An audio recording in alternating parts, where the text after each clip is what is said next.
Hello folks, Alex here. This is Alex Unabridged, and today I've got my top 10 non-fiction books for you.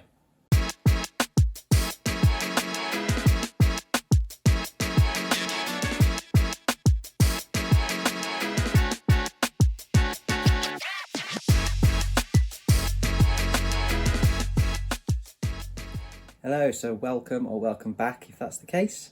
Yes, we're on to non-fiction this week, and my top 10 all-time favourites so far.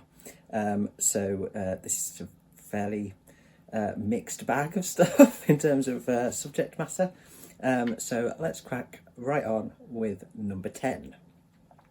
So yes, in at number 10 is Inspire, Life Lessons from the Wilderness by Ben Fogle.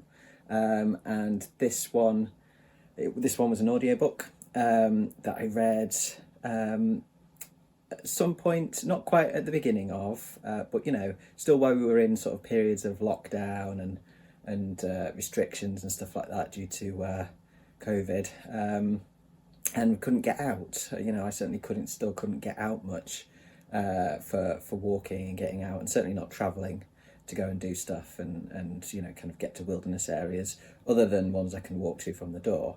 And so I was kind of like feeling quite with everything, and certainly like for me, my mental health is kind of kept in check by getting out into the wilds.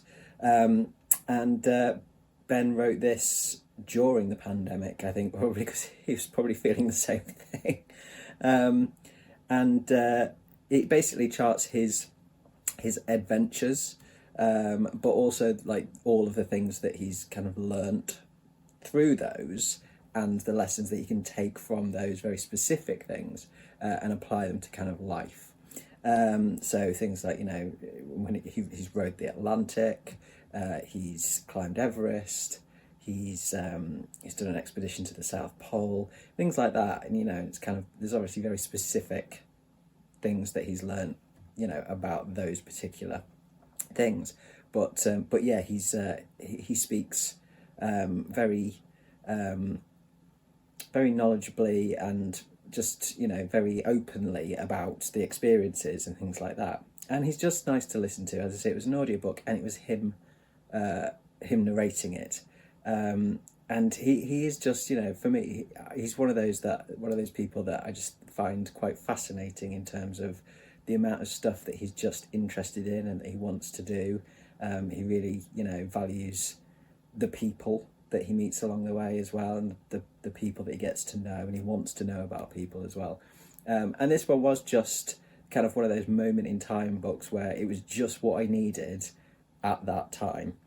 And so it's become a firm favourite for me. And yeah, he's got a lovely voice on the on the audiobook. It's very calming. And he's, as I say, he just comes across as a lovely man. In at number 9, something completely different, is Discipline and Punish, The Birth of the Prison, by Foucault. Talk about from one end of the spectrum to the other. So Discipline and Punish analyses the cultural shifts, really that led from things like the abolition of torture as a kind of a punishment, through kind of forced labour, and into the birth of the modern prison, and it kind of suggests that the punishments shifted very much from kind of a bodily thing and targeting the body to targeting like the mind and the soul, and it has implications that go far beyond just things like the prison. It has implications on the power relations within society. I first read it at university. It wasn't required reading. I'd read the history of sexuality when I was doing postgrad studies. My master's is in gender studies, and I'd really just got on really well with his style, with Foucault's style, and really enjoyed reading the history of sexuality. So I kind of kept going on the Foucault basically, and this one I've just found fascinating. Found the ideas in it really interesting. Don't you know, not everything I agree with, but certainly they made me think. Still, I think, you know, I've read bits of it again over the years. Still an accessible read, and yeah, one that just really captured me. In at number 8 is Design as Art by Bruno Munari. Munari was one of the futurists, one of the last futurists, and contributed to you know, many fields, artistic fields, during his long career, both visual and non-visual, as well. You know, just an incredibly creative person. And this book is an illustrated journey, which looks at the artistic possibilities of design. He insisted that design should be it needs to be beautiful, but it also needs to be functional, and accessible. And he sets out in this all of his ideas about design, visual design, graphic design, etc., and how it, you know, the role it plays in things that we use every day, and things that we see every day. So, you know, lamps and signs and typography and advertising, furniture, all that kind of stuff. He discusses the role of design. And yeah, it's illustrated. It's, you know, it's full of lots of lovely little black and white drawings. You know, kind of. It's been a great one for me in terms of simplifying and thinking about you know, that crossover of design and art. And yeah, it's kind of just. It's one of those where, like, you know, lots of things like this, like lots of little icons, like signs and symbols. I love signs and symbols. A lot of my work is kind of trying to, you know, deal with signs and symbols at the moment, stuff like that. And it's one of those that kind of has the same sort of impact for me as something like Ways of Seeing by John Berger, which I also love. But I just found this one, because it's so geared towards design. This one was more my cup of tea, and certainly I just found it a little bit more accessible. I find this more entertaining, but yeah, I love this one, and this one has been a fantastic resource for me over the years, when I've come to do my own work. In at number 7 is No Shortcuts to the Top by Ed Viesturs. This one is Ed's memoir of his kind of, not only his pursuit to climb all of the 8,000 metre peaks in the world, of which there are 14, without the aid of bottled oxygen as well. It's also kind of, it charts his life as well, his life away from the mountains. You know, he goes through kind of his stories of his you know, most scary, most dangerous climbs, and as I say, and his kind of home life, and talks about the conflict as well between his love for these kind of dangerous things that he's doing in the mountains, and his love for his family and that kind of safety of life. I mean, he's a naturally kind of cautious climber. You know, he like turned back once, like 300 feet from the top of Everest, because it wasn't quite right. But then he like had multiple attempts and kept going back to something like Annapurna, to get that one done, which is one of the most deadly mountains of those 8,000 meter peaks. I think it's got it written in my notes, known to claim the life of one climber for every 2 that reach the summit.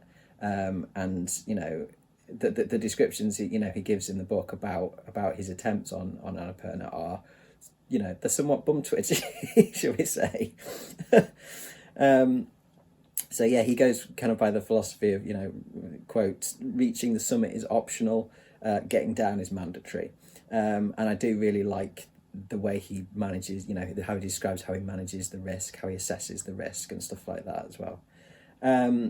So yeah, he also details his role in the 1996 Everest disaster, which I will come back to later on in another book. But yeah, it's a really nice, straightforward, well written, funny at times, kind of as I say, tense at times. Account of quite an incredible life, I think, quite an incredible career as a climber. So yes, that is my pick for number 7. In at number 6 is this one, In Your Face Theatre, British Drama Today. Well, the today is 20 years ago, by Alex Sears. This is an analysis and a celebration of in your face theatre of Britain in the 1990s, early 2000s. In your face theatre was very provocative, controversial, and often quite uncomfortable, disturbing to watch. And it used very kind of quite brutal tactics sometimes to sort of talk about themes like violence, gender, class, consumerism, that kind of stuff. It's includes playwrights that were young often at the time, and they were kind of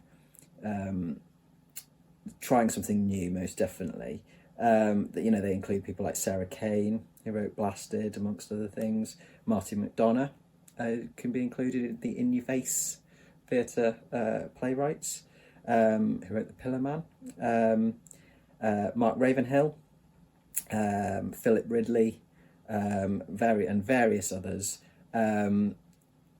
I first got into In Your Face theatre when I was at uni, because I was at university. I went to university in 1999.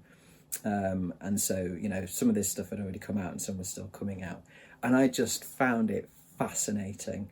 So I always have I'm always drawn to the slightly darker, more disturbing stuff anyway, in terms of certainly in terms of literature and plays, and even art sometimes as well, like visual arts. And it was like nothing I'd ever seen before. I'd been brought up on what you studied at school, so it was Shakespeare and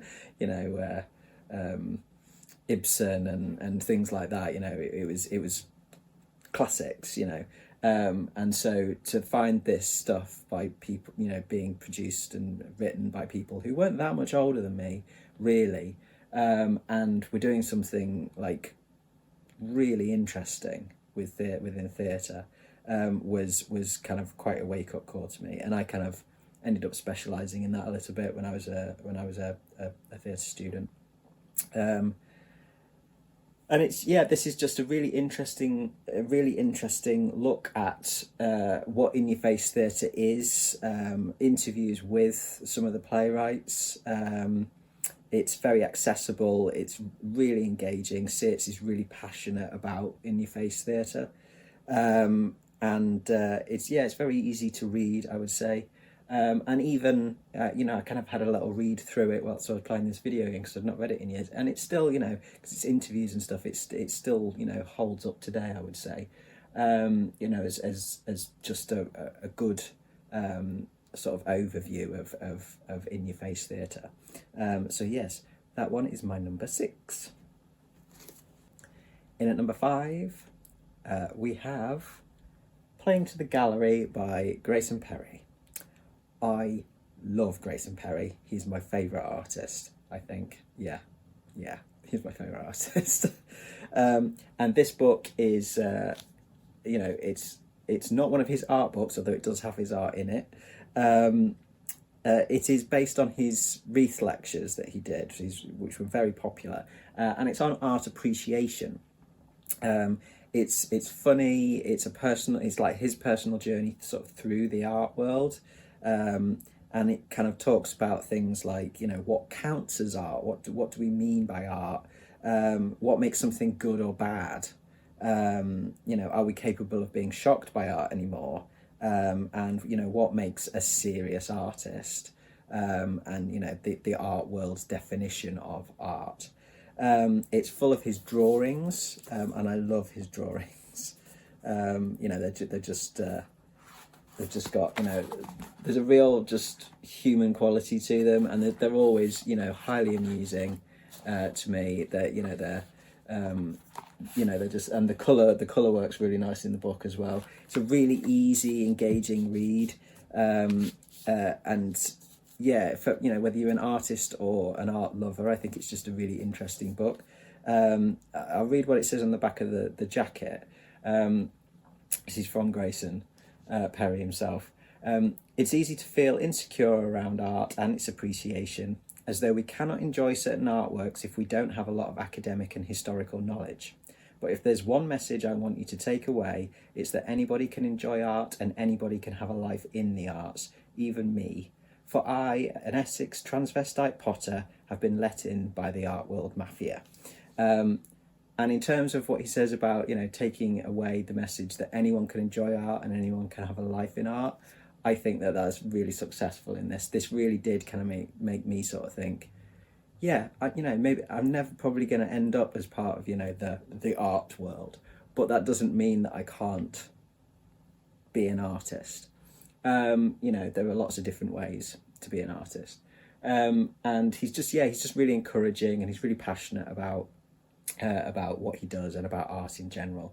This one was just a really good kind of feel good kind of encouraging book, definitely, for someone who especially when I read it, excuse me, sort of teetering on whether I was ever gonna be able to call myself an artist. Yes, that is my pick for number 5. In at number 4 is Walking Home, Travels with a Troubadour on the Pennine Way by Simon Armitage. I've mentioned this one before, I think in one of my tag videos. But this one is Simon's account of his journey, his project, if you like, to walk the Pennine Way, which is about 250 miles, and goes along the backbone of England, the Pennines, the Pennine Hills, from not far from where I am here, near, like in Derbyshire, in the Peak District, all the way up to the border of Scotland. And he did it from north to south, which is not the way most people do it. Most people start this end and walk north. But he's, as it says on the title, Walking Home, he is from this end. So he decided to walk home. And he did it by giving poetry readings and kind of talks and stuff like that at each stop. And, kind of people would, chip in for bits and pieces that he needed for food, and other people would pick him up from places, drive him to where he was staying, and he just kind of was able to somewhat rely on the kindness of others, and so it's as much about the people that he met and the people that ended up walking with him as well, as it is his walking journey. It's written beautifully. He's a poet, a well-known poet. And he, it comes across even in his prose. So it was, it was a really lovely book to actually listen to. The first time I read it, I've had this on the shelves for years, but I've actually listened to it the first time I consumed it, if you like. And it was a perfect time for me as well. Yeah, I was on my own camping, in Wales, doing this long distance trail, and got heat exhaustion basically, and was like sick as a dog basically. So I had a horrendous night, and the only thing really that kept me sane during that night was the wonderful calming voice of Simon Armitage talking about his trials and tribulations, and all the wonderful things about his journey.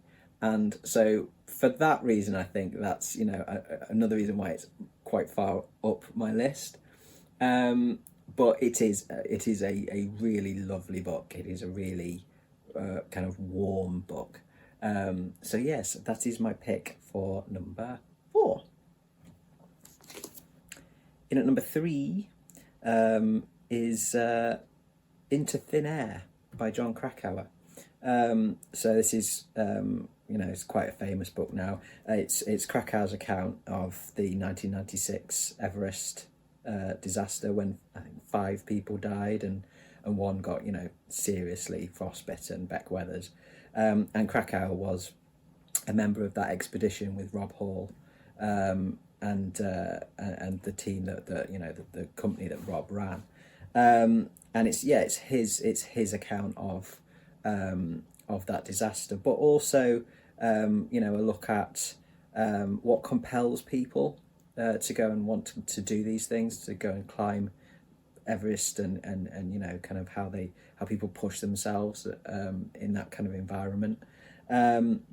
It's very much his own experience. I've got a couple more on my list which are kind of other experiences of other people who were there and survived. So I do want to get to those. And as I say, Ed Viesturs has his account. He wasn't part of that team, but he was part of the rescue effort for some of the, to get some of the people down the mountain. He was there as part of an IMAX film crew at the time, Ed Viesturs. So you do get different accounts. But yes, this one particularly, it was really, quite shocking in parts, but just quite a raw, quite honest account of Krakauer's experience. And yeah, I've listened to it a few times now, and it's kind of one of those where I kind of pick up other things as I listen to it, and it always makes me think. He can sort of transport you, sort of into that kind of environment, and you can imagine it, as best you can, basically. It's quite a sort of a vibrant description of his experience and of Everest. So yes, that is my pick for number 3. In at number 2, something completely different. I've got Blood, Sweat and Pixels, the triumphant, turbulent stories behind how video games are made, by Jason Schreier, who is an excellent journalist in the games, who covers the games industry. This is a really interesting sort of journey behind the scenes of how video games are made. It kind of explores like artistic, technical difficulties, kind of the demands of the marketplace, problems caused by corporate bigwigs, things like that. It covers a lot of different games, some of which that I love, things like BioWare's Dragon Age and the difficulties they had with like scheduling and technical nightmares, and there's a chapter on Stardew Valley, which is one of my favourite games, which was made by one guy in his bedroom, and he did everything on it, and that sort of thing I find fascinating. Like this, just the mind of this one guy, Eric Barone, who is just a bit of a genius in my view. And yeah, how he did that on his own. But it also includes stuff that I'm really not interested in generally. Games like Destiny or Halo Wars, things like that. It's those sort of games are not my cup of tea. But Jason managed to make the development process of them, and the sort of trials and tribulations that they went through making the games really interesting. And so I wanted to read them, even though like the games I'll never play. And so that's it's a testament to the engaging writing. It covers all the sorts of things you'd expect from a big multi-million-pound projects, and small projects with no money, and ultimately it's it's a tribute to the developers and the artists who just kept going and made some amazing games, like despite all the difficulties. And it does make you wonder how games get made sometimes.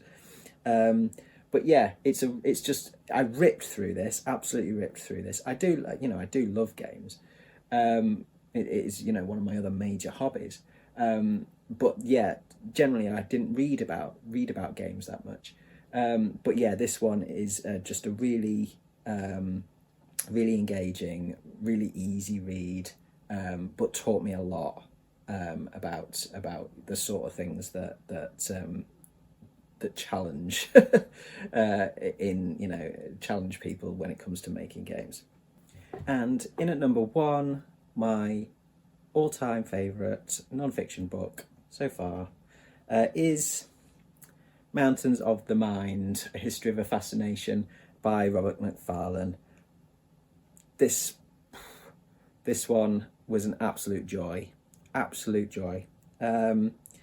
Macfarlane is both a mountaineer and a scholar, and so he weaves accounts of his own adventures in the mountains with accounts of pioneers like George Mallory, and within that brings in discussion of how mountains became such a fascination for sort of the modern West imagination. It's for me, it's his style, I think. I mean, I'm interested in history, this sort of history anyway, but it's his style that I just find quite spellbinding. He has such a beautiful way of putting things, and it's kind of gripping as well for history. It's gripping. He has such a passion for this subject. I mean, I love his stuff anyway. I've got several of his. I've read several of his books, Robert Macfarlane. But this was the first of his that I read, and yeah, it's one of those for me that just it'll take some knocking off. And say his passion for what he talks about is kind of second to none for me. And I think what really kind of sealed the deal for me on this really was when I kind of knew that I was kind of in love with the book. It was in the second chapter when he started to talk about the idea of deep time in terms of geology, which led me down like rabbit hole after rabbit hole after rabbit hole. And I'll read the little passage on deep time, because I think for me it just like illustrates why I love it so much. Above all, geology makes explicit challenges to our understanding of time. It giddies the sense of here and now. The imaginative experience of what the writer John McPhee memorably called deep time, the sense of time whose units are not days, hours, minutes, or seconds, but millions of years or tens of millions of years, crushes the human instant, flattens it to a wafer. Contemplating the immensities of deep time, you face, in a way that is both exquisite and horrifying, the total collapse of your present, compacted to nothingness by the pressures of pasts and futures too extensive to envisage. And it is a physical as well as a cerebral horror, for to acknowledge that the hard rock of a mountain is vulnerable to the attrition of time is of necessity to reflect on the appalling transience of the human body. Yet there is also something curiously exhilarating about the contemplation of deep time. True, you learn yourself to be a blip in the larger projects of the universe, but you are also rewarded with the realization that you do exist. As unlikely as it may seem, you do exist. And that to me, I underlined that at the time, I remember, and starred it, and that is, when you're getting into, philosophy, when you're talking about geology, then I'm like, yep, sold. It is an absolute cracker of a book, this one. So if you haven't read it and you are interested in mountains and the history of our fascination with them, then I would say definitely give this one a go. So yes, that is my top 10 all-time favourites non-fiction so far. As with my fiction list, as with any list I think of favourites, they're bound to change over time as I read new things and find new favourites. But yeah, certainly the top couple are going to take some knocking off those spots.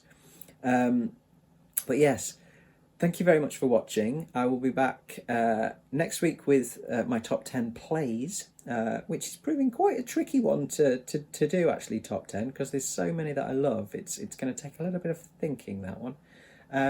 And I will be back with more other ramblings and tags and all that kind of stuff very soon. If you enjoyed the video, please do consider giving us a like and possibly subscribing for more content and more ramblings from me coming soon. But yes, for now, from me, that's ta-ra.